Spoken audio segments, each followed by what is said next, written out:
ओम श्री सिद्धभैरवाय नमः. बघा, आज काय आषाढी एकादशी आणि पंढरपूरची वारी. आता पंढरपूरचा विठोबा हा, याचं पहिलं काय नाव होतं, दिंडरवन जंगल होतं.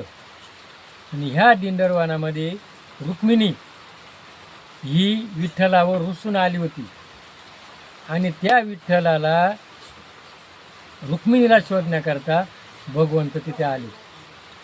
आणि तिथं कोण होता? भक्त पुंडलिक. भक्त पुंडलिक हा तिथं काय करत होता? आईवडिलांची सेवा करत होता. आणि मग भगवंत तिथं गेला आणि मग त्याने काय केलं, विट होती त्याजवळ, विटावर तो बसला होता आणि त्याने ती फेकली आणि तू इथं उभा राहा. देव म्हण, मी तुला उभा राहायला नाही आलो, तुझं काम पाहून मी खुश झालो आहे आणि मग मला तुला काहीतरी देण्याला आलो. मग तू पुंडली काय म्हण, मला काही नको, माझं जे काम काय आहे, मी जी सेवा करतोय ही कायम सेवा राहावी, हीच माझी इच्छा आहे. हेच दान देगा देवा, तुझा विसर न व्हावा, गुण गाईन आवडी, याची माझी सर्व जोडी. तर मला काही नको आहे. बघा, 28 युग झालेत आणि भगवंत तिकडे उभा आहे. मग आता लोक वारीला गेले, लोक काय म्हणतात, पुंडलिका वर दे हार विठ्ठल. देव काय म्हणतो, मी द्यायला तयार आहे, मी तर उभाच आहे, पण तो काय करतो, मागत नाही.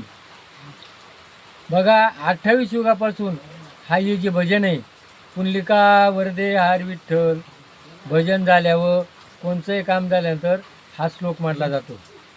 सगळे लोक विनंती करतात देवापाशी का देवा त्याला वर दे. म्हणजे ज्या वेळेला अनेक लोक त्या माणसाची स्तुती करतात त्यावेळेला तिथं भगवंत असतो. आणि मग पंढरपूरला लोक दिंड्याचे दिंड्या जातात. लोकांना वाटणं काय सांगतात, आम्ही पंढरपूरला चालू आहे. कशाला? पुंडलिक जे करतोय ते आपण घरी आलो करायचे. काय आपण काय करायचे घरी आलो? मग आता पंढरपूरला गेले, काय करीत, एन्जॉय करीत गेले, मजा मारीत गेले, खाल्लं पिलं, घरी आले. घरी आलो काय केलं? म्हणून मायबाप काशी तेने न जावे तीर्थाची. काय पुंडलिक श्रावण बाळाने काशीला कोण नेले? आईबाप नेले. काशीला भैरवबाई त्यांनी काय केली? कोतवाल झाला, शंकरबावची सेवा केली. द्वारकेला कोण आहे? कृष्ण भगवान आहे. त्यांनी वसुदेव, देवकी आणि नंदराजा आणि यशोदा यांची सेवा केली.